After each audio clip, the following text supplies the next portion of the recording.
Greetings and welcome to In-Depth. I'm Dike Rostant. Now, General Manager of MusicTT, Melissa Jimenez, she recently hosted the T&T Premier Venues live webinar. Its aim is to showcase some of the most prominent event venues in a celebration of our country's rich cultural heritage that intentionally set out to position Trinidad and Tobago as a top destination for hosting a wide range of events. Now, Ms. Jimenez took a little time from making her power moves on our behalf to speak with us about the rationale, to debrief us a bit about the webinar, and to speak to potential next steps.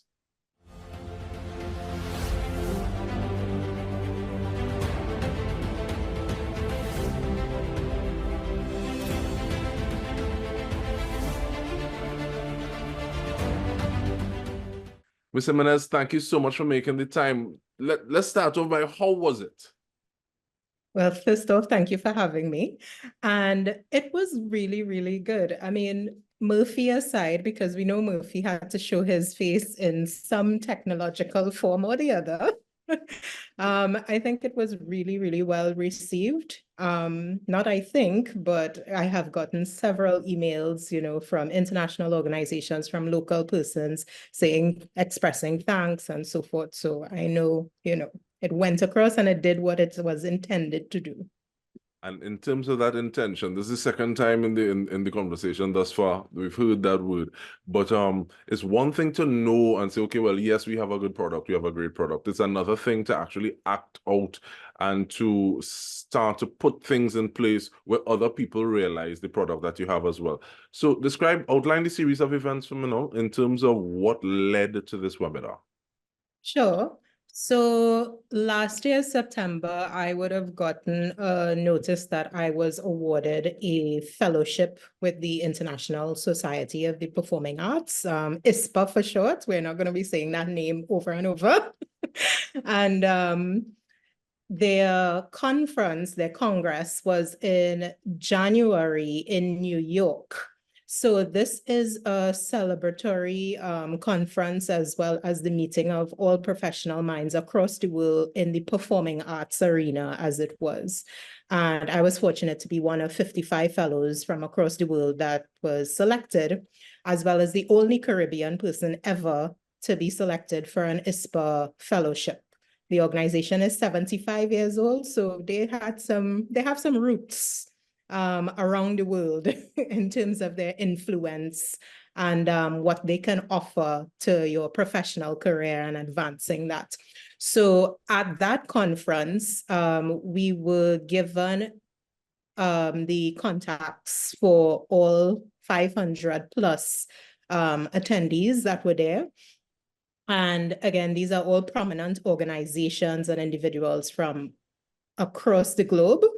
And yeah, they told us, well, use it wisely. So I said, okay, cool. What can I do as a first step with this? And in addition to that, even before we got the contacts, I was also asked to present on Trinidad and Tobago and the performing arts landscape. So not only was I the first fellow, but I was also able to do a presentation on Trinidad and Tobago to all these persons. And after my presentation, people were coming up to me in the lobby and they were like, oh, we've been waiting all week to hear from you because we've never heard from anybody from that side of the globe yet. And we're really interested in collaborating with performing arts entities in Trinidad and Tobago and across the Caribbean at that.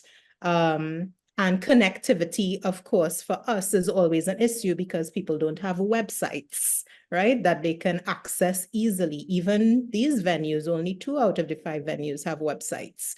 So they're not able to connect with them as easily as they would like.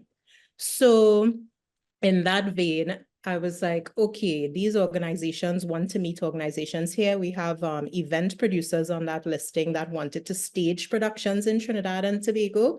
And in that staging, it also creates jobs for even our locals because they want to partner and they want to create productions that could be co-produced, let's say, between Spain and Trinidad, so they want to be able to put that forward.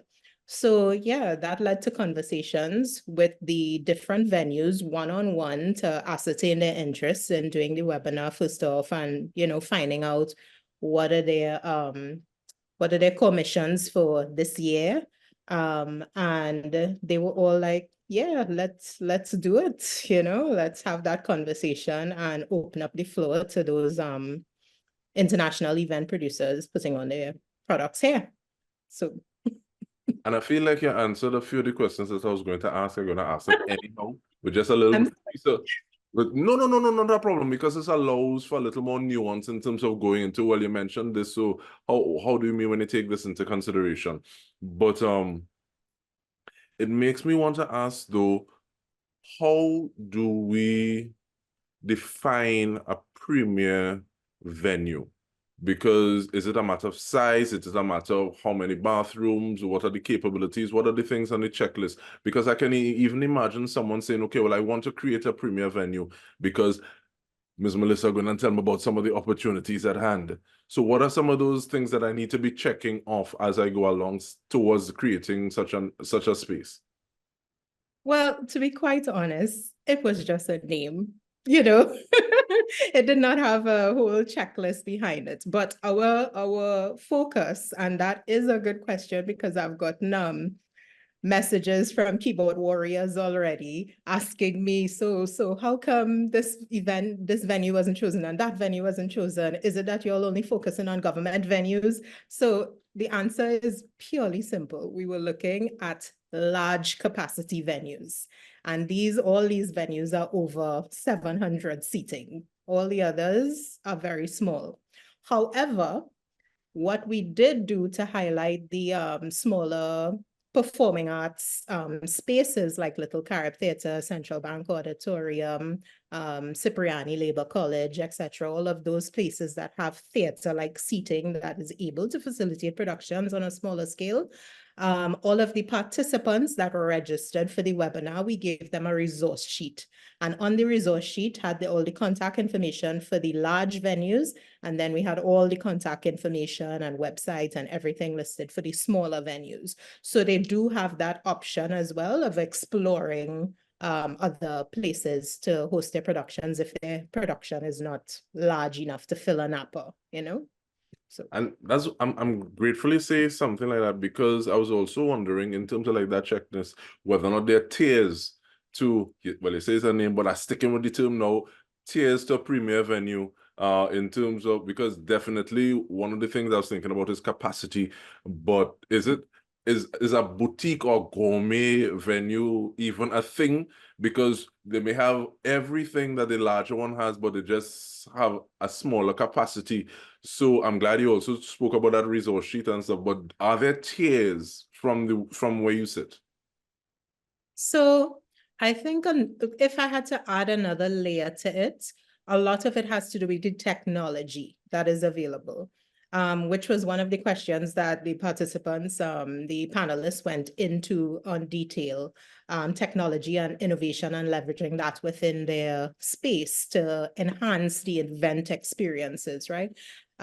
So when you're looking at that, some of these productions that mentioned they wanted to come and host their shows here, they are huge. And then some of them are flying in the air like acrobatics, some are doing, all sorts of different things. So the technology has to be able to cater for that. Can they fly someone in on their stage, with a harness and all these different things? So that was also taken into consideration. But I do like your use of the word boutique venues, which is what I think like Little Carib Theatre is, and the likes. They that very, very intimate, friendly stage where, you're one with the cast or whoever, the musicians, etc., that are on the stage. So yeah, I think that they can be categorized just like how hotels are categorized into small and resorts and this, that, yeah.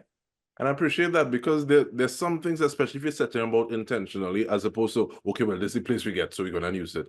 That if there's certain things you're going for, so like Little Carib, that ability to almost be able to touch because that person's right there. So that exchange of energy, as opposed to just what the person is seeing as audience member and what the person is seeing on stage, it is palpable. And I remember I remember being in another space, another jurisdiction, and somebody was explaining something to me, and well, I don't know if it was an ego thing to say, okay, I didn't just wash my foot and come. I said, well, no, I'm talking about the fly, so that the amount of space that you have on stage is supposed to be able to have it above, so that you can carry things out, you can move things, as opposed to I think there was changing rooms over, and there wasn't any fly on that performance space. And even looking at the differences, because just in Trinidad and Tobago, where we would have things like kings and queens to be able to provide access to moving to wherever the performance space is. So I think is really that in and of itself is a conversation to be had. But we continue the conversation with General Manager Melissa Jimenez when we return. And it is, I think we're talking about T&T Premier Venues, General Manager of MusicTT, and we continue the conversation when we return. Stay with us. We come back after this.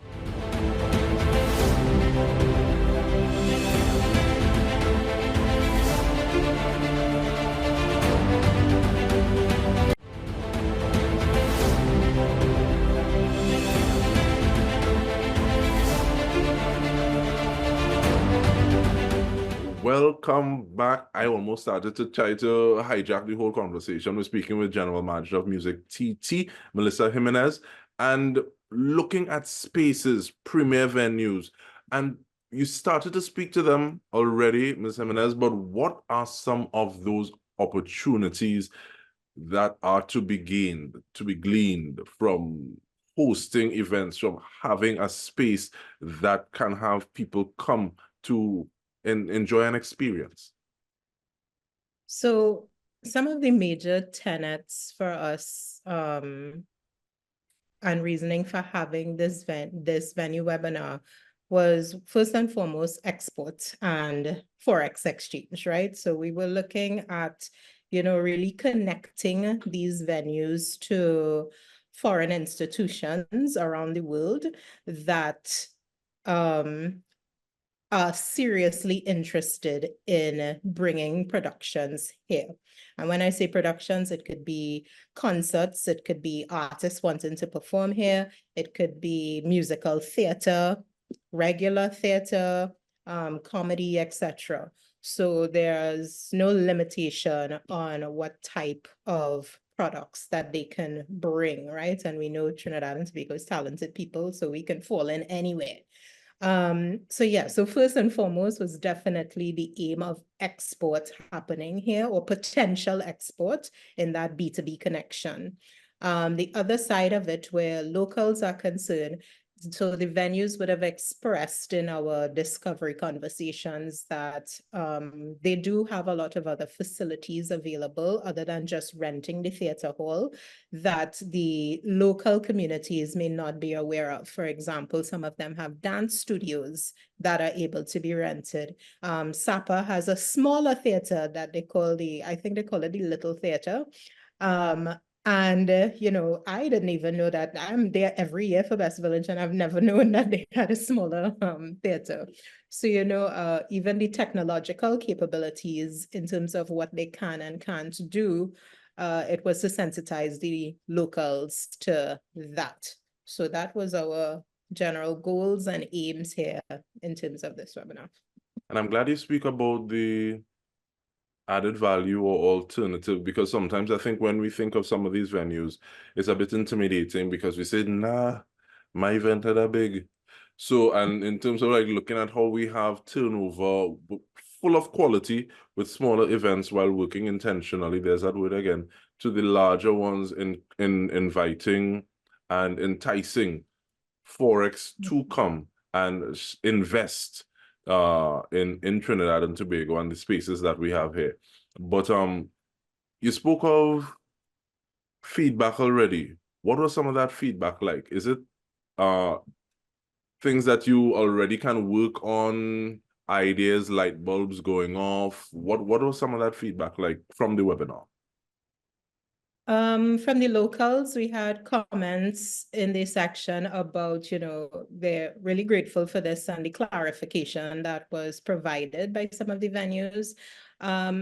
There were also questions answered for, again, the locals on partnerships and collaborations with the venues that they can possibly pursue.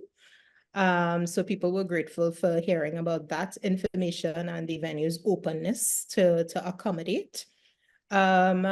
From the foreign institutions, persons were, really happy with what they saw in terms of the quality, because they think Caribbean again, and they think, we're still very small and underdeveloped and whatnot. So when they saw some of the venues, because we did video presentations and stuff for them, they were like, oh, wow, this space is gorgeous, let's go see more. And some of them told me, they went to their socials right away and started looking at the different venues and so forth, and that they will reach out to the venues to have conversations. Of course, a lot of these international organizations and institutions, they don't work like us, which is 1 year or less in advance. They work 2 years in advance, 3 years in advance. They already have stuff booked out, right? So it's not going to be short-term gain by any measure. Those conversations are going to be much long-term in terms of what can we do for 2026, or late 2025. So that is when we probably get a good gauge on how those conversations went. Did anybody book the venues? Are there any collaborations happening on that international B2B level? And 2 questions.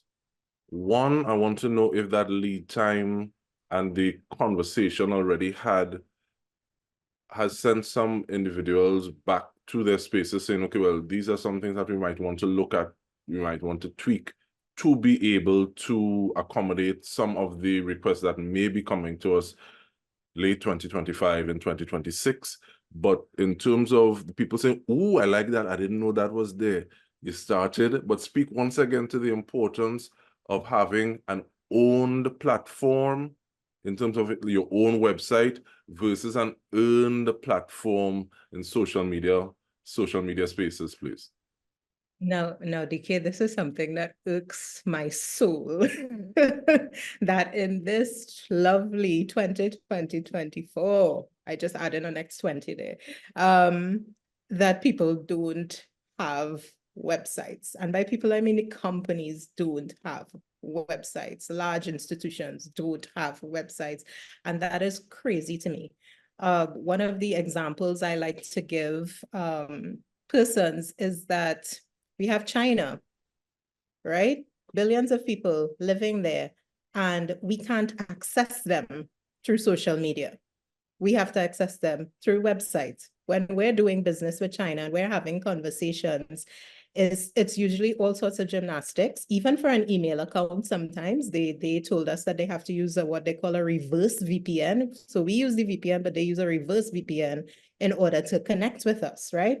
And the website is literally the only thing that they can plug in, type in their computer and connect. They can't reach us and they can't see anything else.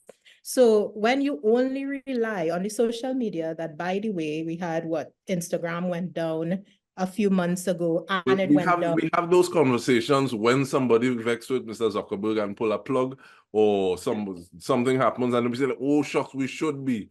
And then, nah, man, it's up again. And then it feels as though it can be business as usual.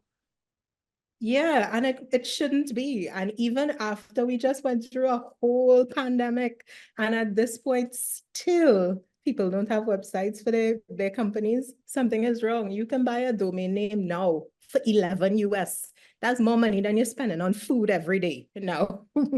So 11 US is all. You don't have a credit card? Oh, every other person have a credit card. Find somebody and get one. You can host your own website for like $5 a month. That is less than the food that you're buying every day. So, there shouldn't be an excuse at this stage. And we need to be findable, or as Karen Rose likes to say, we need to be Googleable.